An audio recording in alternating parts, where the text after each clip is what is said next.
700 Club, they had a hailstone the size of a basketball that went through a garage in Nebraska. We had 1,500 violent rainstorms and hailstorms, all in this period of 10 days. We've never had a period of time like this weather-wise ever again in America. The EU also on May 1st wanted everybody to know that this wasn't just the Bush plan, this was also the world's plan. According to meteorologists, the beginning of the worst weather to hit Europe and Russia in history, breaking 500-year heat records, began the first week in 2003. No one saw it coming. Billions of dollars of property damage, violent storms, and unfortunately there's not an air conditioning system in Europe to be able to handle the heat. Over 25,000 people lost their lives. The majority of those were in France. All of it happened at the same time the United States was getting pummeled. And for the rest of the summer, droughts and fires and all of these till the middle of August, the United States, the EU were all putting pressure on Israel, having meetings in Jordan, the United States, and in Europe, putting pressure on Israel, and they finally finished on August 15th. We've never had a period of time like this. But what happened at the end of 2003, Sharon was tired of the international pressure and came up with a new plan, and that was called the Disengagement Plan. His plan, which was December 18th, 2003, was going to be his unilateral move out of Gaza. And his plan was, look, the Palestinians aren't serious. We're going to move our troops out of Gaza, put them in other parts of Israel. We're going to move out. We're going to do that. And that was his plan. But then also we had an election in the United States, and President Bush was behind the scenes, continuing to meet with Sharon, talking to State Departments. He officially endorsed Sharon's plan in April of 2004. The United States Senate and House overwhelmingly endorsed President Bush's endorsements of the disengagement plan, and we were moving towards the evacuation, the eviction of Jews from Gaza and northern Samaria. But what also happened that summer is we had an election taking place. President Bush, wanting to have something to show the international community, decided that he was going to have Daniel Kircher put pressure on Israel to leave the unauthorized settlements, thinking that this is not a big deal. They've never been approved. This will be easy. Let's just move them out. Well, the first 9, 10, 11th, and 12th of August, August 9, 10, 11, and 12, Daniel Kircher was Israel putting big pressure on Israel to leave the unauthorized settlements. Hurricane Charlie was working its way up the Gulf. Over 1.2 million people were being evacuated from St. Petersburg and Tampa. All of a sudden, Charlie makes a right-hand turn, 90-degree turn, goes right into Punta Gorda, Florida, and goes into Polk County, Florida, where there's more trailers and mobile homes than any county in Florida, and that's what unauthorized settlers live in Israel. Completely wiped out 3,500 trailers and mobile homes and damaged another 7,000. At the time, they were trying to push Israeli settlers out of their trailers and mobile homes. At the very same time, Hurricane Francis came 48 hours before President Bush's acceptance of the nomination of his party for the 2004 election. Francis, Sharon says we're going to move out, we're going to disengage quicker than we had planned to.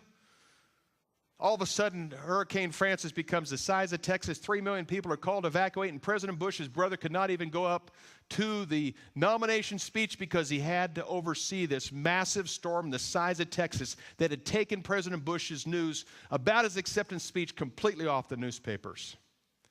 Hurricane Ivan came ashore on Rosh Hashanah, and then Gene came ashore on Yom Kippur. Gene was interesting because on 9/21, President Bush, to look very presidential, told the UN General Assembly at 11 a.m. that morning on September 21st that Israel must freeze settlement construction, Israel must leave unauthorized settlements, Israel must negotiate in good faith. And I told my wife, let's watch what happens with Hurricane Gene, who's dissipating. It was dying in the ocean. And all of a sudden, in my book, I have the National Hurricane Center official reports in the next 48 hours. Matter of fact, within an hour, Hurricane Gene began to regain its strength, then went east, southeast, southwest, west, and went right back to Florida, did a complete loop in 48 hours and landed almost where Hurricane Francis did.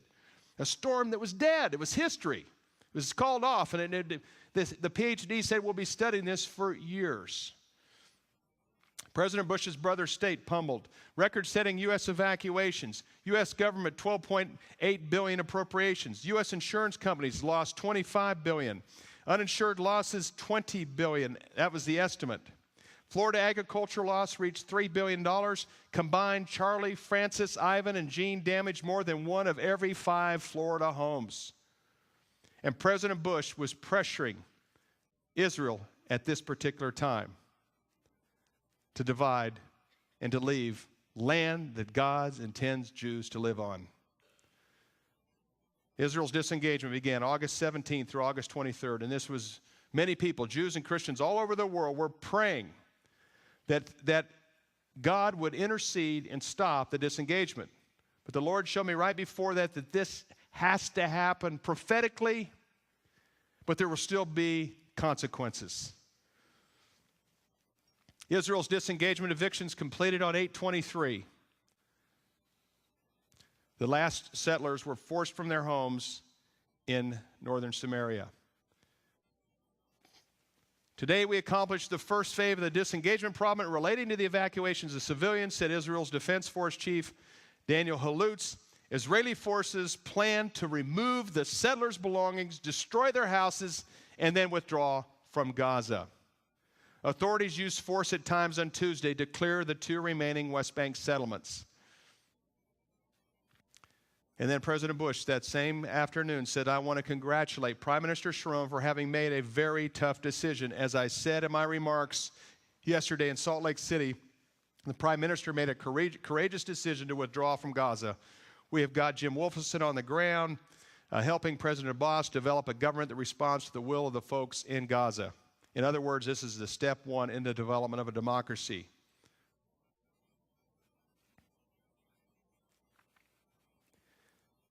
This is a very hopeful period again, and I applaud Prime Minister Sharon for making a decision that has really changed the dynamics on the ground and has provided hope for the Palestinian people.